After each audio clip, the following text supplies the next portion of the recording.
Amén. Muchas gracias, bienvenidos a todos. Vamos a continuar y casi ya estamos al final de nuestro estudio del libro de Oseas. Hoy estamos en el capítulo 13 y ese es el penúltimo capítulo. Y muchas de estas veces cuando hemos comenzado el estudio, cada vez hemos hecho un resumen de lo que hemos visto hasta ahorita.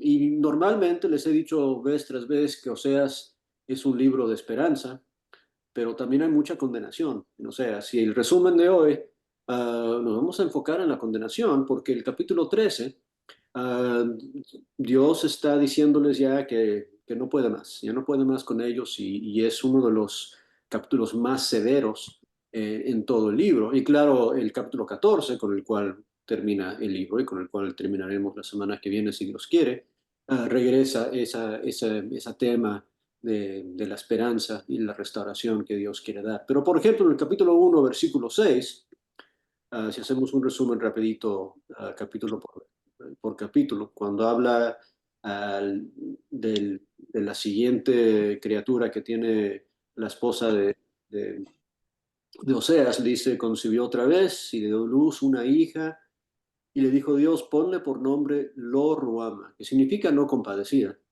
porque dice, no me compadeceré más de la casa de Israel, sino que los quitaré del todo, del todo. En el capítulo 2, cuando habla de ella, dice en el versículo 4, no tendré misericordia de tus hijos, porque son hijos de prostitución. En el capítulo 4, um, después de que la compra en el capítulo 3, les dice, uno de los versículos que hemos comentado cada semana, versículo 6, mi pueblo es destruido, pueblo es destruido. Este pueblo va a ser destruido por su falta de conocimiento. Y en el capítulo 5, les recuerda en el versículo 3, yo conozco a Efraín e Israel no me es desconocido, porque ahora, oh Efraín, te has prostituido y ha contaminado Israel. El contraste ahí entre que ellos no conocen a Dios, pero Dios les conoce perfectamente. Él sabe exactamente lo que están haciendo y lo que han hecho. Por eso en el versículo 6, cuando ellos fingen arrepentimiento, los primeros tres versículos, Él les dice en el versículo 4 del capítulo 6, ¿qué haré contigo, Efraín? ¿Qué haré contigo, Judá? Porque tu piedad es como la nube de la mañana, como el rocío de la madrugada que se desvanece. Su lealtad, su amor, su compromiso es así, no dura para nada. En el capítulo 7, ¿se acuerdan que hablamos de que ellos son como una torta? Versículo 8 del capítulo 7, una torta no volteada. Se están quemando de un lado porque no saben cómo darse vuelta, no saben cómo arrepentirse, no saben cómo volver al Altísimo. Capítulo 8, versículo 7, sembraron el viento y segarán el torbellino. Y ese tema se repite en todo lo que vemos que sigue después de eso. Todas las cosas en las cuales ellos han puesto su confianza, eh, les va a comer. Va a acabar con ellos, sus ciudades fortificadas, sus reyes, las naciones vecinas, obviamente sus becerros de oro y sus altares, todo eso les va a defraudar y les va a decepcionar. Y entonces cuando llegamos ahí al capítulo 9, versículo 7, dice, vienen los días del castigo y los días de retribución. O sea, eso es lo que viene, ¿verdad? Hay un castigo planificado para este pueblo porque no hay otra forma de hacerles entender. Capítulo 10, ya estamos llegando a donde vamos a estar hoy. um,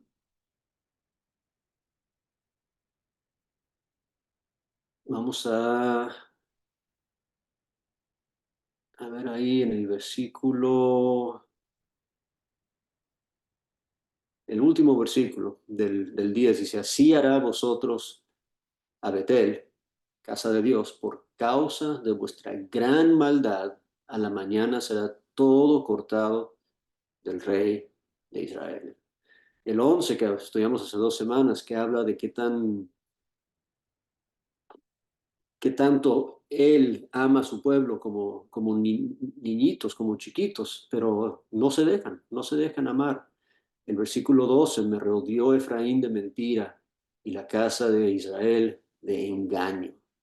Así han sido. Entonces el capítulo 12, donde estuvimos la semana pasada, pleito, versículo 2: pleito tiene Jehová con Judá para castigar a Jacob conforme a sus caminos, le pagará conforme a sus obras. Entonces esa es la temática que hemos estado viendo, y todo eso, con todo ese castigo y toda esa condenación que hemos visto, también hemos visto el deseo de Dios de restaurar, de restablecer, de perdonar, de restaurar, pero Él necesita ver eso. Acuérdense del versículo, la última parte del capítulo 5, donde Dios dice: yo me voy a tomar un paso atrás y voy a esperar hasta que ustedes regresen a mí, hasta que reconozcan su pecado, hasta que busquen mi rostro y hasta que en su angustia me busquen a mí.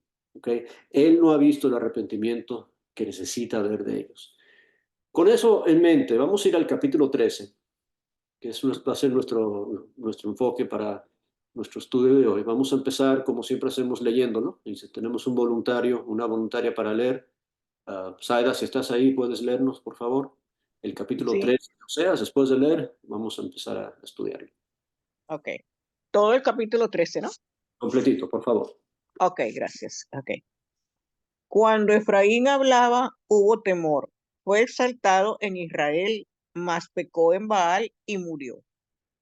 Y ahora añadieron a su pecado, y de su plata se han hecho, según su entendimiento, imágenes de fundición, ídolos, toda obra de artífices, acerca de los cuales dicen a los hombres que sacrifican que besen los becerros. Por tanto, serán como la niebla de la mañana y como el rocío de la madrugada que se pasa, como el tamo que la tempestad arroja de la era y como el humo que sale de la chimenea. Mas yo soy Jehová, tu Dios, desde la tierra de Egipto. No conocerás, pues, otro Dios fuera de mí, ni otro Salvador, sino a mí. Yo te conocí en el desierto, en tierra seca. En sus pastos se saciaron y repletos se ensombreció su corazón. Por esta causa se olvidaron de mí. Por tanto, yo seré para ellos como león, como un leopardo en el camino los acecharé. Como osa que ha perdido los hijos los encontraré y desgarraré las fibras de su corazón y allí los devoraré como león. Fiera del campo los despedazará. Te perdiste, oh Israel, mas en mí está tu ayuda. ¿Dónde está tu rey para que te guarde con todas tus ciudades y tus jueces de los cuales dijiste, dame rey y príncipe? Te di rey en mi furor y te lo quité en mi ira. Atada está la maldad de Efraín, su pecado está guardado. Dolores de mujer que da a luz le vendrán. Es un hijo no sabio, porque ya hace tiempo que no debería detenerse al punto mismo de nacer. De la mano del Seol los redimiré, los libraré de la muerte. Oh muerte, yo seré tu muerte y seré tu destrucción, oh Seol. La compasión será escondida de mi vista. Aunque él fructifique entre los hermanos, vendrá el solano viento de Jehová. Se levantará desde el desierto y se secará su manantial y se agotará su fuente. Él saqueará el tesoro de todas sus preciosas alhajas. Samaria será asolada porque se rebeló contra su Dios. Caerán a espada sus niños, serán estrellados y sus mujeres encintas serán abiertas.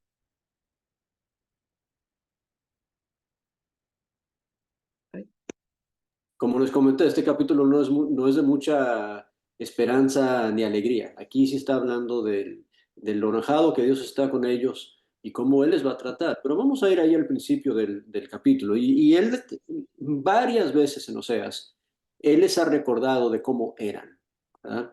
Ha mencionado de cuando les halló en el desierto, eran como una viña de uvas. Él les habla de cómo antes eran como un niño, cuando les habló, enseñó a caminar, hablamos de eso la semana antepasada. Pero aquí dice, mira, antes, cuando Efraín hablaba, los demás tenían temor, ¿verdad? Y nos recuerda eso, por ejemplo, ahí cuando están llegando a la tierra prometida, después de los 40 años en el desierto. Nos dice ahí en Josué capítulo 2 que los moradores de la tierra, los cananitas, estaban asustadísimos, ¿verdad? Dice que sus corazones estaban derretidos cuando escuchaban de este pueblo. Pero es interesante porque hasta ahí entonces, si regresamos ahí un momentito a Josué capítulo 2, fíjate lo que dice, esto es cuando los espías están hablando con Rahab y le dice, sé que Jehová os ha dado esta tierra, porque el temor de vosotros ha caído sobre nosotros y nosotros, los moradores del país, ya han desmayado por causa de vosotros. ¿Pero por qué? Versículo 12, porque hemos oído que Jehová hizo secar las aguas del Mar Rojo delante de vosotros cuando salisteis de Egipto y lo que habéis hecho a los dos reyes de los amorreos, que estaban al otro lado del Jordán, a Sehón y a Og, y a los cuales habéis destruido. Oyendo esto, ha desmayado nuestro corazón, ni ha quedado más aliento en hombre alguno por causa de vosotros. ¿Pero por qué? Porque Jehová vuestro Dios es Dios arriba en los cielos y abajo en la tierra. Entonces, aquí les recuerda, o sea, oye, antes cuando la gente escuchaba de este pueblo, se asustaba, pero no era por ustedes, no era porque ustedes eran tan poderosos, era por Dios, ¿ok? Y de hecho, les menciona y les recuerda de algo que les recordó en el capítulo 10 en el lugar de Baal, el 10 no sé el nombre completo del lugar, Baal peor, donde primero se prostituyeron con los dioses de los moabitas y se rebelaron contra Dios. Entonces dice, eso era antes, pero ahora nadie les teme, nadie les tiene miedo. Y la razón es porque se han separado de su Dios. O sea, ellos, imagínate cuando eres una persona pequeña, ¿verdad? Y te vas a enfrentar con un malandro, ¿verdad? Y no te das cuenta que tienes un guardaespaldas gigantesco de detrás de ti, y el malandro te ve y se da vuelta y se va corriendo, y tú piensas que eras porque tú le asustaste, pero era porque tenías a alguien poderoso atrás, atrás tuyo. Y este es el problema con Efraín, con Israel. Ellos pensaban que por su grandeza, por sus propias fuerzas, que los demás pueblos les temían, y ahora nadie les teme, nadie les tiene miedo, y es porque Dios ya no está con ellos, porque Dios les ha abandonado.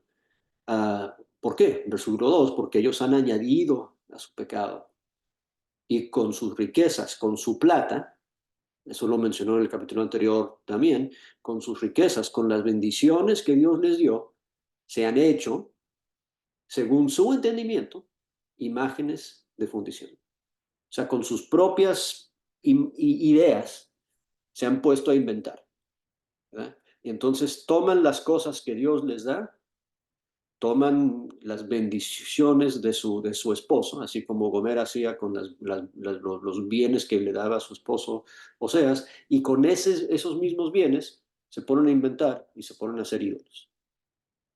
Toda obra de artífices acerca de las cuales dicen los hombres que sacrifican y que besen a los becerros. Por tanto, versículo 3, serán como la niebla de la mañana y como rocío de la madrugada. Ahora, a propósito, en el resumen, leí el 6:4, donde Dios le dice a ellos que su piedad es así.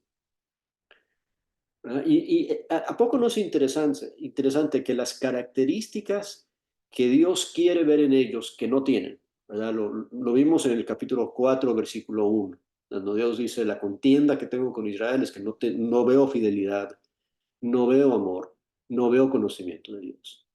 En el 6:4, no veo piedad, no veo verdadero arrepentimiento. ¿Por qué? Porque esas cosas, esas características que vienen siendo las características de Dios. Acuérdense del 2:19, cuando Dios dice, yo me voy a desposar contigo en justicia y en amor y en benignidad y en juicio y para siempre. O sea, las características de Dios son duraderas por naturaleza, porque son divinas.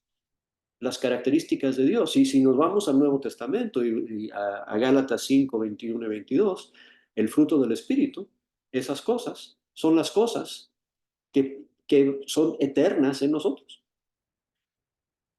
amor, benignidad, dominio propio. ¿Por qué? Porque son las características del mismo Dios. Entonces es interesante que cuando Él dice las características divinas en ustedes, se desvanecen como que, porque no son reales, no son válidas, no son, no son duraderas. Esa piedad, ese amor fingido, ese arrepentimiento que lo dicen con sus labios, pero que no lo practican, se desaparece. Y por tanto, ustedes van a ir por ese mismo camino. ¿Okay? Ustedes van a ser como las cosas buenas que ustedes deben ser. Así como la piedad de ustedes es como la neblina y el rocío de la mañana, así van a ser ustedes. O sea, ustedes tampoco van a dudar. Ustedes no van a estar aquí por mucho tiempo más, como el humo que sale por la chimenea. Se van a ir. Está hablando otra vez del castigo de la cautividad y que Él se los va a llevar. Pero llegamos al capítulo 4, al versículo 4. Y aquí es el centro teológico, pues, del capítulo, donde dice, pero yo soy Jehová. Y es interesante gramáticamente esa frase, ¿verdad? Porque acuérdense que Jehová es el nombre sagrado de Dios, que Dios se da cuando está conversando con Moisés en la zarza ardiente, ¿verdad? Y le pregunta, oye, pero ¿tú quién eres? Cuando voy a tu pueblo, ¿quién les digo que me envió? Y dice, el yo soy quien yo soy. Y de ahí en adelante, cuando tú ves Jehová en mayúsculas o Señor en toda mayúscula en algunas versiones en español, eso es lo que llamamos el tetagrama, que es la abreviación para el nombre de Dios, el yo soy. Entonces, fíjate, aquí está diciendo, más yo soy, yo soy. Así está diciendo Dios. Yo soy el yo soy que yo soy. Eso es quien yo soy. Yo soy el Dios eterno, yo soy el Dios que permanece, yo soy el Dios que perdura, yo soy el Dios que siempre he estado y siempre va a estar. Yo soy el Dios que yo no voy a ser como ustedes, versículo 3, una niebla de la mañana, un rocío de la madrugada o un humo que sale por la chimenea. Yo siempre voy a ser. Yo soy un Dios permanente. ¿No? Yo soy Jehová tu Dios. Y he sido ese mismo Dios, versículo 4, desde la tierra de Egipto. ¿Okay? No conocerás, pues, otros dioses fuera de mí, ni otro Salvador, sino mí. La Biblia de las Américas dice, más yo he sido el Señor tu Dios desde la tierra de Egipto, no reconocerás a otro Dios fuera de mí, pues no hay más Salvador que yo. Ahora, eso debe sonarnos, debe recordarnos del principio de los 10 mandamientos, ¿verdad? De hecho, vamos a ir ahí un momentito para leer. Mira la primera mitad, pues, o casi la primera mitad de los 10 mandamientos. Ahí en Éxodo capítulo 20. Um, Alguien léame el 20 del 1 al... Vamos a leer hasta el 7. Éxodo 20 del 1 al 7.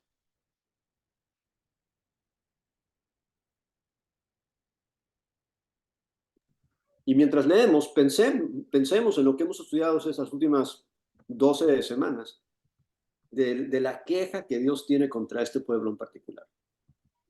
Su fornicación manifestada en su idolatría. Bueno, Éxodo 21 al 7. Por favor. Y habló Dios todas estas palabras diciendo, yo soy Jehová tu Dios que te saqué de la tierra de Egipto, de casa de servidumbre. No tendrás dioses ajenos delante de mí. No te harás imagen ni ninguna semejanza de lo que está arriba en el cielo, ni abajo en la tierra, ni en las aguas debajo de la tierra.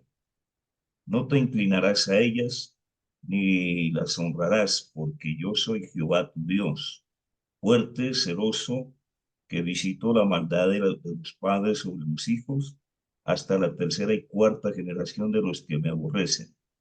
Y hago misericordia a millares, a los que me aman y guardan mis mandamientos. No tomarás el nombre de Jehová tu Dios en vano, porque no dará por inocente Jehová al que tomare su nombre en vano. Ok. no sé si se dan cuenta del paralelismo entre esto y lo que acabamos de leer ahí en Oseas. De hecho, como empieza en el versículo 2, yo soy Jehová tu Dios, que te saqué de la tierra de Egipto. Y eso es exactamente lo que leímos ahí en Oseas, ¿verdad? Yo soy Jehová tu Dios desde la tierra de Egipto. ¿Okay? Y después les dice el primer mandamiento, ¿verdad? No tendrás dioses ajenos, ni harás imágenes de ninguna semejanza. Y otra vez, regresemos a Oseas, mira lo que les recuerda que ellos han hecho con sus artífices, con su plata, versículo 2, y ahora añadieron su pecado, y de su plata se han hecho según su entendimiento imágenes de fundición, ídolos, toda obra de artífices acerca de la cual dicen los hombres, etcétera, etcétera, etcétera. Y es un paralelismo interesante porque no lo vamos a leer ahorita, pero la segunda mitad de los 10 mandamientos, él ya les dijo que quebrantaron todos esos también, ¿verdad? En el capítulo 4, si regresamos al capítulo 4 de Oseas un momentito, justo después de que les dice de su contienda, de la contienda que él tiene con ellos, en el versículo 1, cuando les dice, yo no veo misericordia en ustedes, ni conocimiento de Dios, dice, lo que yo veo, versículo 2 del capítulo 4, es mentira y matanza y hurtan y adulteran y homicidio. O sea, ahí están la segunda mitad de los 10 los 10 mandamientos quebrantados, y la primera mitad es lo que está viendo ahorita.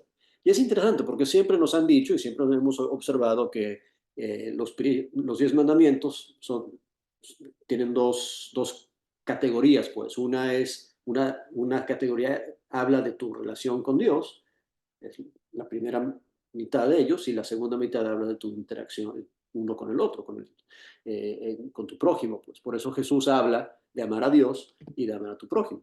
Pero aquí está hablando Dios específicamente, no sé, regresando a Oseas 13, de cómo han quebrantado el pacto con Él, ¿verdad? Otra vez, lo que ellos han hecho, y les dice y les recuerda, mira, el Dios, el único Dios soy yo soy el Dios de ustedes, y ustedes, regresando ya al versículo 4, no pueden tener otro Dios sino yo, porque no hay otro que les puede salvar sino yo. No pueden tener otro Dios antes de mí. Y me llama la atención, y la razón que pedí que leyéramos hasta el versículo 7 en Éxodo 20, cuando habla de tomar su nombre en vano. Yo pienso que cuando leemos eso siempre pensamos de no digas Dios mío, ¿no? En voz alta, ¿verdad? No digas eso sin pensarlo. Pensamos que de tomar el nombre en vano es decir el nombre en vano. Pero tomar el nombre en vano tiene un significado mucho más pesado que eso. Y especialmente en el contexto de matrimonio, ¿verdad? Porque cuando hablamos de matrimonio, cuando hablamos de Gomer y Oseas, ella cuando se casó con él tomó su nombre y lo tomó en vano porque después de casarse con él se fue con sus amantes. Y tú y yo, si tomamos el nombre de Dios, lo tomamos en vano si no seguimos y obedecemos a Dios, si no somos fieles a Dios después de tomar su nombre. O sea, imagínate si tú te casas con alguien y tomas su nombre y no eres fiel a él o a ella. Entonces tomaste su nombre en vano.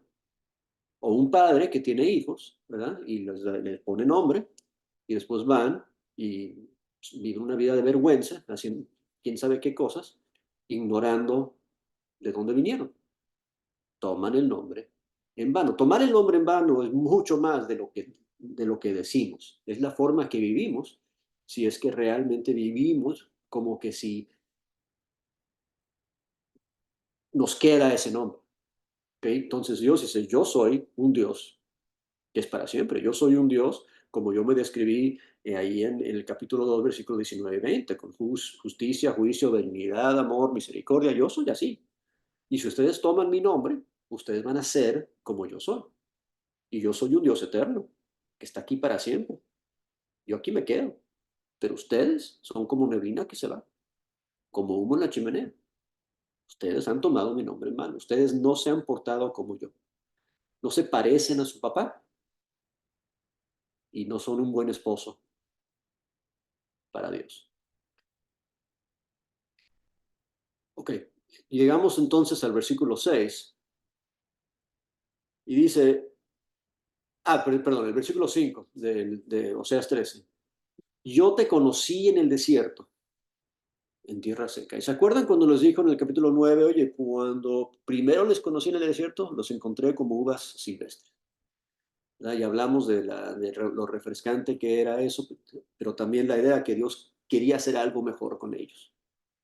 Um, y desde ahí los conoció. Y esta palabra desierto, o lugares desolados, o lugares desiertos, aparece varias veces en el mismo libro de Oseas, que son interesantes. En el capítulo 2 le dice Oseas a Gomer que la va a llevar al desierto. ¿Okay? Después de que le quita todo, después de que la desnuda y le quita todos los bienes y todas las riquezas que ella tiene, que ella piensa que se lo dieron sus amantes, la va a llevar al desierto, donde no hay nada, y ahí le va a dar otros, le va a enriquecer otra vez en el desierto. Y después, en el capítulo 9, cuando te hallé en el desierto, como uvas en el desierto. Y aquí está diciendo otra vez, mira, um, en el desierto es donde yo te conocí. O sea, yo te conocí cuando no tenías nada. Yo te conocí cuando realmente no tenías todas las riquezas y todo lo que tienes ahora. Y si lo piensas, ¿verdad? Cuando pensamos en el llamamiento inicial de este pueblo, y tocamos algo en eso la semana pasada cuando hablamos de Jacob, cuando pensamos en los patriarcas, en Abraham, Isaac y Jacob, eran gente nomádica que vivían en el desierto. Y Dios de ahí los encontró y los hizo grandes cosas con ellos y los fue armando y construyendo para hacerles una gran nación. Eventualmente les trae a la tierra prometida y les da casas que ellos no construyeron y cisternas que ellos no cavaron y todo eso. Y cuando tuvieron toda esa riqueza, se les fue a la cabeza, ¿verdad? Y mira lo que dice el siguiente versículo. En sus pastos, versículo 6, se saciaron y repletos se ensordeció su corazón. Entonces, cuando los encontré, cuando empezó nuestra relación, eran pobres, estaban en el desierto, no tenían casa, no tenían carro, no tenían televisión, no tenían oro, no tenían plata, no tenían nada. Y ahí empezó nuestra relación. Y después yo les di todo. Y cuando se satisfacieron con esas cosas, se ensordeció su corazón. Se jactaron ellos mismos porque, mira lo que nosotros tenemos, mira lo que nosotros hemos hecho. Y eso causó la cosa más triste, que se olvidaron de mí. Yo creo que cada uno de nosotros tenemos esa misma tendencia, ¿no? De que nos va bien, y cuando nos va bien y somos bendecidos, se nos olvida de dónde vino esa bendición. Pensamos que nos fue bien porque somos bien tremendos nosotros, y después se nos olvida que Dios fue el que nos trajo hasta este punto. Y eso es súper peligroso. Esa es la trampa en la cual ellos cayeron. Se saciaron, se hicieron repletos, se ensorbecieron y después se olvidaron de Dios. Y aquí viene el castigo pronunciado, versículos 7 y 8 y 9, o 7 y 8. Dios les dijo ya una vez, ustedes me ven como polilla, como un moho así, que es una molestia que poco a poco se va a ir comiendo, pero no, yo voy a ser un león rugiente con ustedes. Y aquí lo repite, como león, como leopardo y como osa privada de sus cachorros. Así me voy a portar con ustedes. O sea, él viene ahora celoso y enojado. Y osa privada de sus cachorros. Es la imagen, es la imagen importante ahí, porque como leímos en Éxodo 20, Dios dice, yo no quiero que tengan otros dioses porque soy un Dios celoso. Soy un Dios celoso. Y aquí ya va a manifestar su ira y su celo. Y es feo lo que está describiendo. Despedazarlos y desgarrar las fibras de su corazón y devorarles como león. ¿Ok? Mira el versículo 9. Te perdiste, oh Israel, pero en mí está tu ayuda.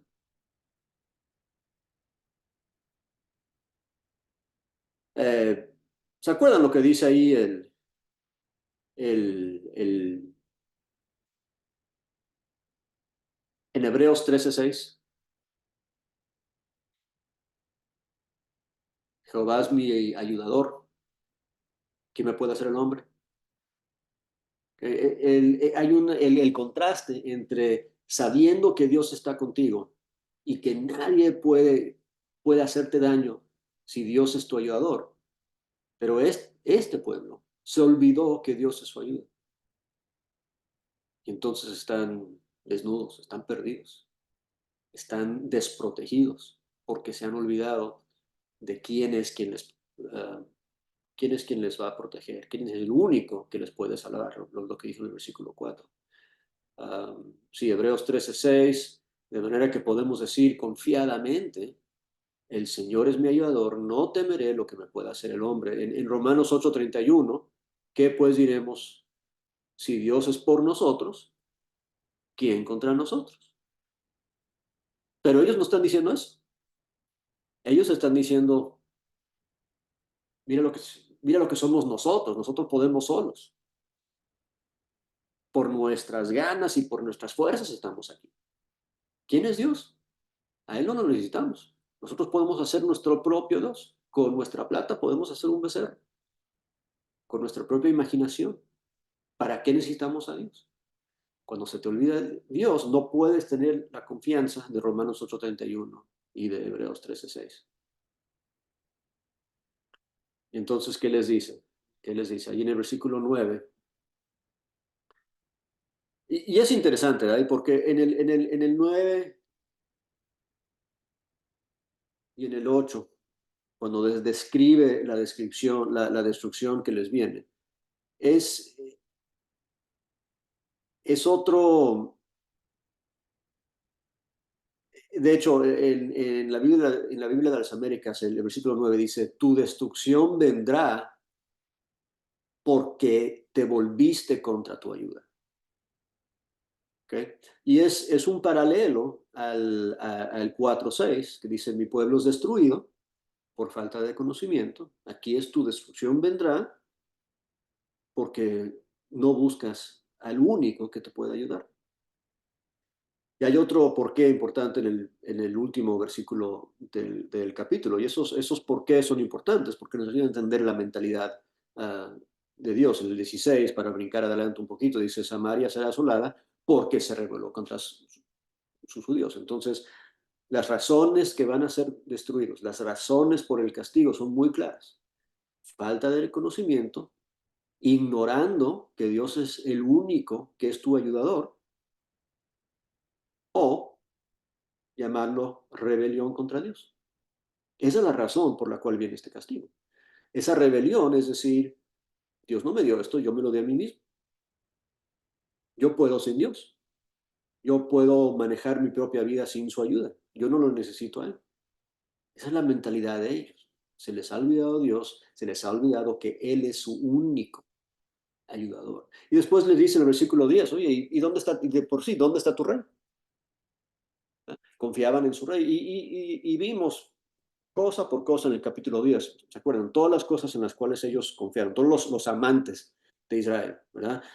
Los ídolos eran la primera cosa, pero después eran sus ciudades fortificadas, sus príncipes, sus reyes, las naciones vecinas, los egipcios, los asirios. Confiaron en todas esas cosas, hasta confiaron en ellos mismos antes de confiar en Dios. Para no confiar en Dios, confiaron en todas esas cosas. Y aquí les dice, oye, ¿dónde está tu rey? ¿Dónde está tu rey para que te guarde con tus ciudades? Tus grandes ciudades fortificadas, ¿dónde está eso? ¿Dónde está esa protección de la cual contabas tanto? Y les recuerda de algo de su historia. En el versículo 11 dice, yo te di un rey en mi furor, pero en mi ira te lo quité. ¿Y se acuerdan de Samuel y Saúl? Ahí en 1 Samuel capítulo 8, cuando el pueblo insiste, insiste, insiste, que ya no quieren ser gobernados como Dios había establecido con los jueces. Si nosotros queremos un rey porque las naciones vecinas tienen un rey, queremos ser como las naciones, queremos ser como todos los demás. Y Samuel está todo deprimido y Dios le dice, no, no, no, Samuel, está bien, dale su rey, porque no te están rechazando a ti, me están rechazando a mí. Eso es lo que le dice Dios a Samuel. No, me están rechazando a mí. Y aquí les recuerda de ese momento en su historia, que de hecho ya ha mencionado muchas veces en Oseas a Gabá. Y Gabá tiene dos sentidos en Oseas. Uno es la maldad de Jueces 19 al 21, pero el otro significado de Gabá es donde ungieron su primer rey, rechazando a Dios como rey. Porque ahí es donde fue ungido el rey Saúl, en Gabá, porque de ahí era él. Entonces, Gabá es un recordatorio de que aquí rechazaron a Dios. Aquí es donde dijeron, no queremos que Dios gobierne sobre nosotros. No queremos a Dios como rey.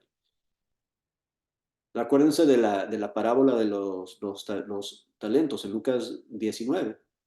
Al final de ahí habla de los que no querían que él fuese rey. ¿Verdad? No querer que él sea rey no va a cambiar que él es rey. Él es rey. Y él va a venir a ejercer su autoridad tarde o temprano, te guste o no te guste. ¿Ok? Entonces dice, te di tu rey y te lo di enojado, te lo di en mi furor, pero ahora que estoy enojado, te lo quité. Te lo quité, mira. Ahora, vamos a pausar ahí porque quiero, antes de mirar los últimos 3 versículos, quiero saber si ustedes tienen algún comentario, alguna observación de algo que hemos hablado ahorita. Generalmente lo dejo hasta el final y se nos acaba el tiempo, entonces quería ver si alguien tenía algún comentario ahorita para aprovecharlo. Vince, buenas noches. Tengo una pregunta. Diga. Lo que tú estás hablando con respecto a tomar el nombre de Dios en vano y que mencionamos las cualidades del Señor a través de su nombre, pero muchas veces no las imitamos, podría relacionarse con el versículo ahí de Mateo, creo que es capítulo 7, que habla que en aquel tiempo me dirán, Señor, Señor, pero no todo el que me dice Señor, Señor entrará al reino de mis cielos. ¿Podría relacionarse ese versículo con lo que tú estás mencionando hace unos momentos? Claro, claro, sí, es la misma idea, ¿verdad? De invocar su nombre en compañerismo con sus planes y con sus ideas y con su forma de ser, pero no adoptar sus caminos, ¿verdad? Eso es tomar el nombre en vano. Claro que sí.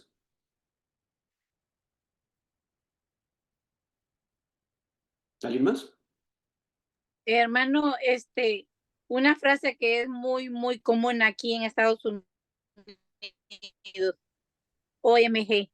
Entonces, que lo decimos también en la forma como lo tomamos más común de no tomar a Dios en vano.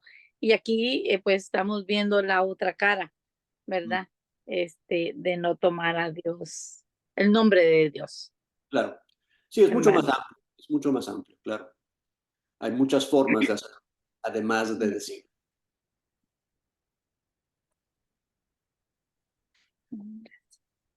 Bueno, no quiero interrumpir a nadie o no dejar que nadie comente, pero tenemos varias cosas más que ver. A ver, hermanita Eugenia, adelante. Su micrófono está apagado, hermano. Ahí Ahora. sí, ya. ¿Podría dar algunos ejemplos para entender cómo uno da el nombre de Dios en vano? Que esa parte como que me cuesta. Bueno, a lo que es el ejemplo y es, por ejemplo, cuando ahí en Efesios capítulo 3 habla de que somos nombrados por Dios, ¿verdad? Tenemos un nombre nuevo, ¿verdad? Y el nombre que tenemos es hijos de Dios. Entonces, si somos hijos de Dios, deberíamos portarnos como Él, deberíamos de parecernos a Él. Entonces, salir al mundo y decir, nosotros somos hijos de Dios, pero vivir como, aquí está describiendo la vida de los israelitas, que están haciendo ídolos y hurtando y perjurando y matando y mintiendo y no reconociendo a Dios y sin misericordia y sin amor y sin fidelidad. Entonces, es como llevar ese nombre, esa etiqueta, pero sin dejar que la persona de Dios cambie nuestro comportamiento. Ya. ¿Ok?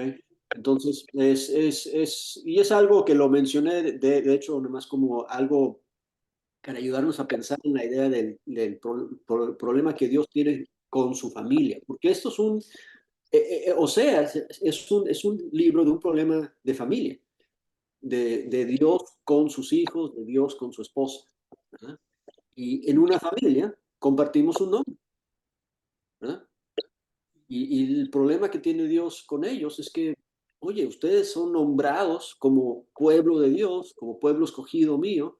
La gente les ve a ustedes y piensa en mí, pero ustedes son una barbaridad en la forma que se portan. Y no se parecen a mí en nada. Es como que si tomaron mi nombre sin querer estar casados conmigo, ¿verdad? Fue una pérdida de tiempo. Ok. Ya lo entendí, hermano. Muchas gracias. Gracias.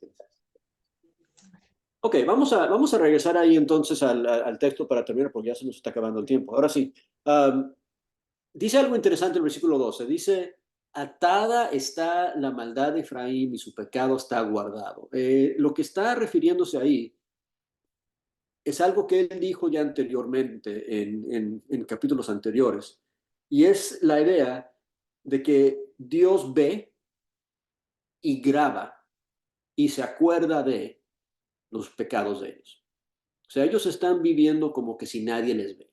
Ellos están viviendo como que si nadie se da cuenta de los pecados que cometen. Y Dios dice, yo los tengo aquí guardados en un libro. Yo sé exactamente lo que han estado haciendo. Y ustedes piensan que yo no veo y que no me acuerdo porque no me conocen, porque no saben quién soy yo, pero sus pecados están guardados. Están amarraditos en un bulto y los tengo aquí frente a mí. ¿Ok? Y entonces les dice algo súper interesante, y quizás con esto vamos a ya casi ir terminando. Dice el versículo 13, dolores de mujer que da a luz les vendrán, pero es un hijo no sabio porque ya hace tiempo que no debería detenerse al punto mismo de nacer. Esa traducción es un poco difícil de leer. Vamos a leerla en la Biblia de las Américas. Dice, dolores de parto vienen sobre él. Es un hijo sensato porque no es hora de que se demore en la apertura del vientre. ¿Ok? Lo que les está diciendo es que son tan necios, son tan tontitos, ¿verdad? Que ni saben cómo nacer al momento de nacer. ¿Ok? Y lo que pasa es que un infante que va a nacer sabe cómo hacer eso por instinto. ¿Ok? Nadie le tiene que enseñar a un infante cuándo es el momento de salir del vientre de su madre. Sabe por instinto lo que tiene que hacer. Y el pueblo de Dios es tan menso, tan tonto, tan insensato, que ni saben cómo hacer eso. ¿Verdad? Les está diciendo, yo quiero darles a luz, yo quiero que salgan a la luz. Y no saben cómo presentarse ahí al, al, para nacer. Y si hay algunas imágenes interesantes en el Nuevo Testamento que hablan de dolores de parto, ¿verdad? Y hablan en términos espirituales. ¿De qué es lo que Dios está hablando aquí con ellos? También, porque ya nacieron, ¿verdad? Esta gente ya nació. Dios quiere que dé a luz, que nazca de ellos estas características de Él, esta semejanza a Él que no ha visto en ellos. Él quiere ver en ellos las cosas del último versículo del capítulo 5, las cosas del 4:1, la misericordia, el amor, el arrepentimiento. Él quiere que esas cosas nazcan de ellos. ¿Verdad? Pablo dice en Gálatas 4:19, él habla de los dolores de parto que él sufre hasta que Cristo sea formado en ellos. Que los resultados del parto es un nacimiento y para nosotros es renacer en la imagen de Jesús. Y para ellos era convertirse otra vez a gente que se parecía a su Dios. Acuérdense desde el principio del libro que él quería renombrar a los hijos, que se llamaban no compadecida, a compadecida, y no mi pueblo, a mi pueblo. Él quería que nacieran de nuevo con una nueva identidad, pero no saben cómo presentarse, ¿verdad? Aquí lo pone Sergio en la TLA, dice, qué tonto eres Israel, te pareces a esos niños que están a punto de nacer, pero que no se quieren acomodar. Esa es la idea, no saben cómo nacer. Y Dios quiere que nazcan, ¿verdad? Y después llegamos al versículo 14. Y aquí, no sé si lo reconocieron, pero aquí Pablo en 1 Corintios 15 cita este versículo. Y algo interesante, de la forma que uno lo lee, por lo menos en la Reina Valera, suena como declaraciones, pero acuérdense que en hebreo no hay signos de puntuación y es muy posible que son preguntas, que es muy posible que lo que Dios está diciendo ahí es, por ejemplo, como lo presenta aquí la Biblia de las Américas, el 14, dice, los libraré del poder del Seol, los redimiré de la muerte. En vez de decir que lo va a hacer, pregunta, ¿acaso ustedes piensan que merecen que yo haga eso para ustedes? Ellos ya nos han dicho, ya le han dicho a Dios, sí, sálvanos, sí, cúranos, sí, ayúdanos. Y Dios dice, ¿a poco tú crees que voy a hacer eso por ustedes? De la forma que se han portado conmigo. Ahora, en el Nuevo Testamento sí tiene sentido, porque la forma que Pablo utiliza este pasaje en 1 Corintios 15, habla de la vida eterna que Dios nos da y cómo Él nos ayuda a vencer la muerte, porque Él sí tiene la capacidad y el poder de hacerlo. La pregunta para los israelitas en Oseas es si Él va a hacer eso para ellos o no en aquel momento. Y para ellos no, para ellos los va a despedazar, los va a destruir, los va a castigar. Y aunque ellos dicen, no, pero darnos vida, ustedes ni saben cómo nacer. ¿Verdad? En 1 Corintios es donde él dice, desde el versículo 50, por ejemplo, dice, pero os digo, hermanos, que la carne y la sangre no pueden heredar el reino de Dios, ni la corrupción hereda la incorrupción. He aquí os digo un misterio, no todos dormiremos, pero todos seremos transformados en un momento, en un abrir y cerrar de los ojos, a la final trompeta, porque se tocará la trompeta y los muertos serán resucitados incorruptibles y nosotros seremos transformados, porque es necesario que esto incorruptible se vista de incorrupción y esto mortal se vista de inmortalidad. Y cuando esto corruptible se haya vestido de incorrupción y esto mortal se haya vestido de inmortalidad, entonces se cumplirá la palabra que está escrita, sórbida es la muerte en victoria. ¿Dónde está, oh muerte, tu aguijón? ¿Dónde sepulcro tu victoria? Es lo que cita ahí de Oseas, ya que el aguijón de la muerte es el pecado y el poder del pecado es la ley. Pero ellos todavía están metidos en pecado, en Oseas.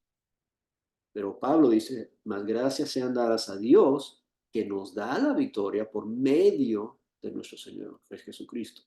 Por medio de Jesús podemos tú y yo tener esa victoria.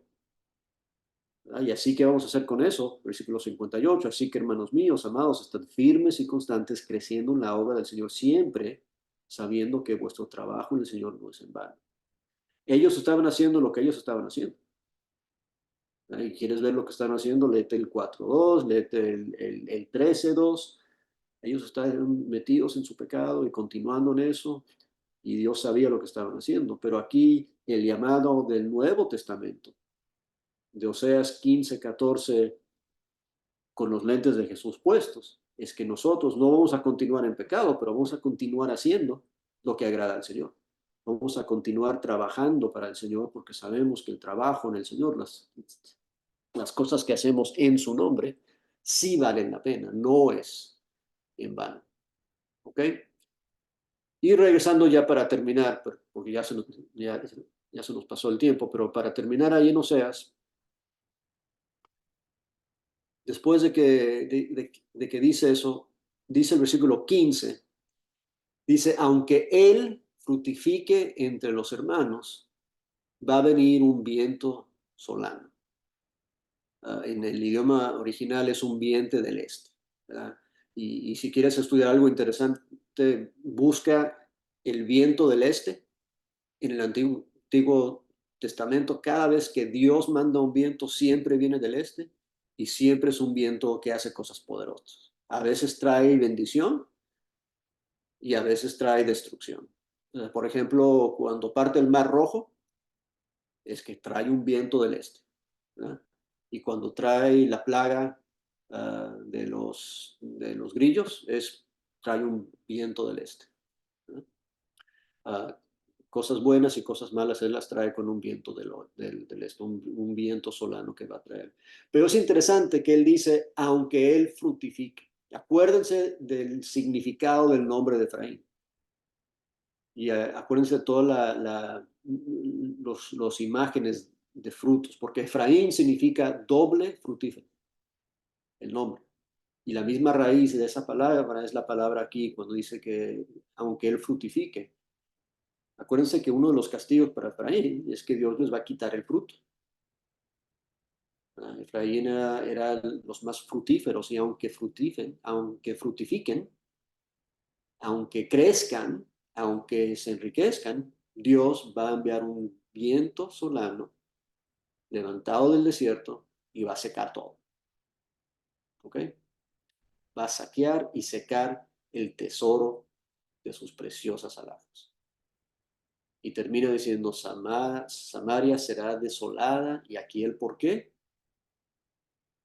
¿El por qué? Porque se rebeló contra su Dios. ¿Okay? Rebelión. Rebelión, falta de conocimiento y olvidarse que Dios es tu ayudador. Y regresa al pacto original que Dios tuvo con ellos. Y una de las cosas que hemos visto en los últimos 3 capítulos, hemos terminado con este pensamiento, porque Dios sí está enojado y suena severo lo que Dios está diciendo. Pero Dios no es que está reaccionando, Dios simplemente está cumpliendo su pacto. Dios simplemente está cumpliendo lo que Él les dijo que Él iba a hacer si ellos tomaban este camino, ¿verdad? Y quiero dejarles otra vez con esta lectura que la hemos hecho varias veces, pero vamos a terminar con esto. Es en Deuteronomio 4, para recordarnos de este detalle, ¿no? De que Dios, estas cosas que están pasando aquí son porque Dios sabe lo que está haciendo desde un principio. Deuteronomio 4, 25 al 31.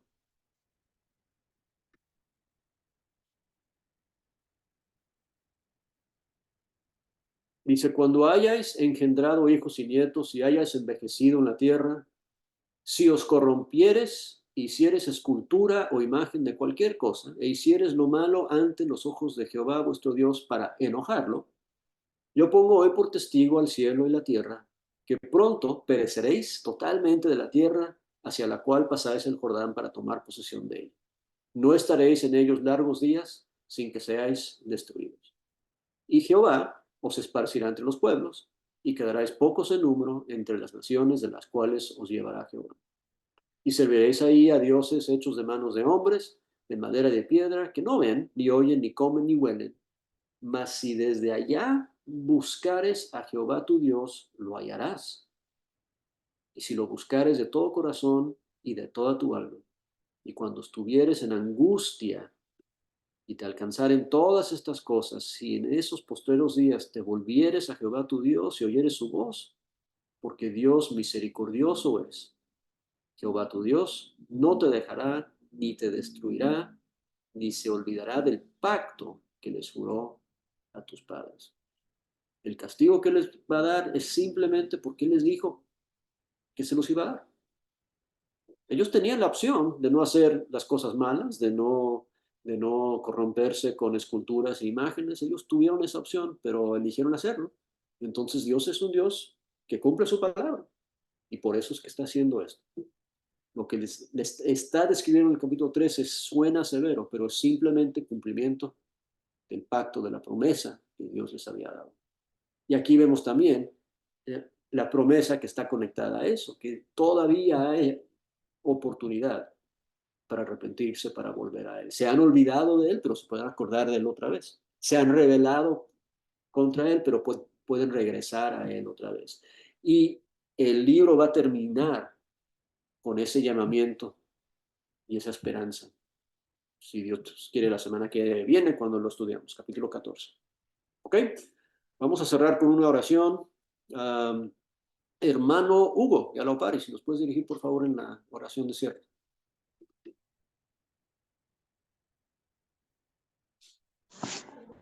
Sí, hermano, sí. Oremos, hermanos, oremos.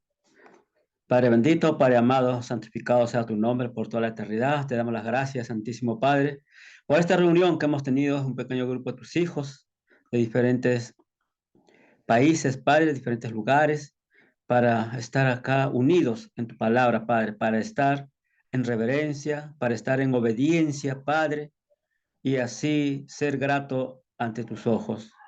Gracias, Santísimo Padre, por todas las bondades que nos das, por las virtudes, por tu amor, por tu misericordia, Padre.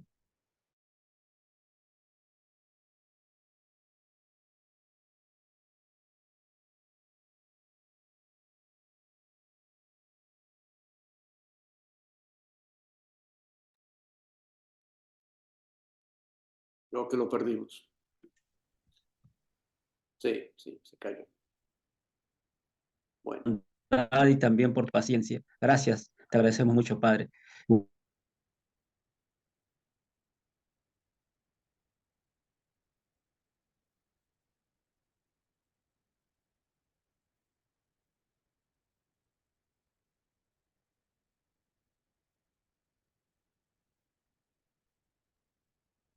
Y ahora está con el micrófono apagado.